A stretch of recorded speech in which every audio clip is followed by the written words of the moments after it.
and he is someone who helped craft the State of the Union. And a lot of people in the White House who feel like the policy rollout has really improved in recent months give Porter a lot of credit. And this is yet another moment where someone who has been given a vital role in this White House, someone who the American people, of course, are entrusting to do the country's business, has comes in with all of these questions and has seemed to let inside the door where the screening process, clearly was insufficient to let him in. And there's a kind of a common strain alongside of a lot of these really controversial figures. Some who are now part of, Flynn, who made Trump feel comfortable. Hope Hicks, who's a perfectly nice person.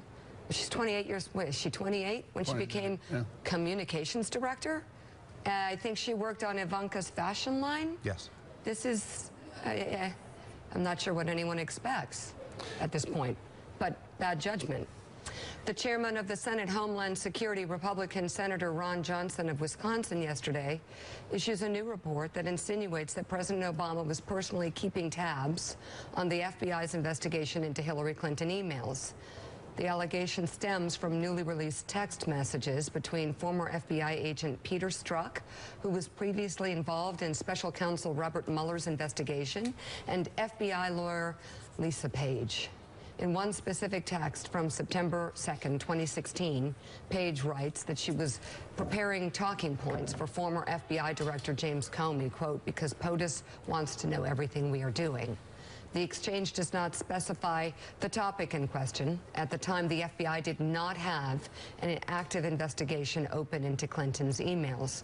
But in his report, Senator Johnson says that the text, quote, raises additional questions about the type and extent of President Obama's personal involvement in the Clinton email scandal and the FBI investigation. This guy, Joe, I mean, seriously, what's going on in his head? What has he been promised? Rick Tyler, what is wrong with this guy? All he had to do is look at the date. And if he had just looked at the date, he would have known that for all practical purposes, the Hillary Clinton investigation had ended, what, 1 month before?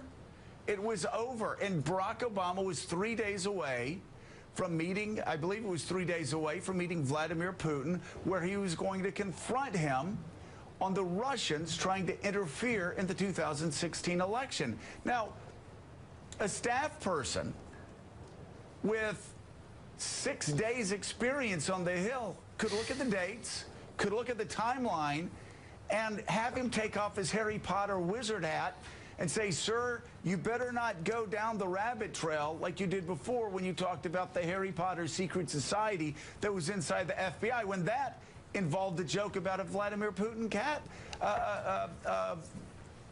calendar.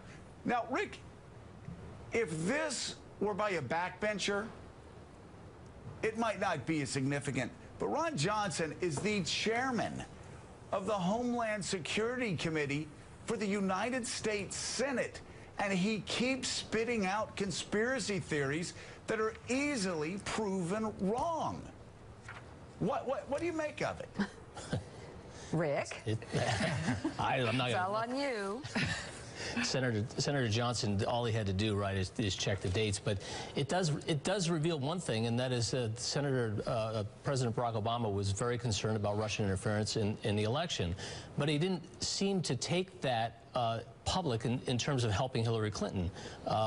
So what I want to remember about these text between Lisa Page and Peter Strzok is the reason they're communicating on government phones is because they're having an affair, and they don't want to communicate with each other on their personal phones. Now, if you took personal phones from anybody in the FBI during the Obama administration, not anybody, but during the Trump administration, I'm sure there's a lot of banter that people would be awfully interested in, and you can draw conclusions. But the idea that Senator Johnson would take this and try to draw a narrative that fits his preconceived notion of what is going on here is really irresponsible. Well, Mika, it starts, Mika, at the White House, where that morning the President of the United States says in all caps that the new FBI texts are bombshells. Yeah. Who told him that? Who whispered that conspiracy theory in his ear? We don't expect the President of the United States to actually read and notice dates?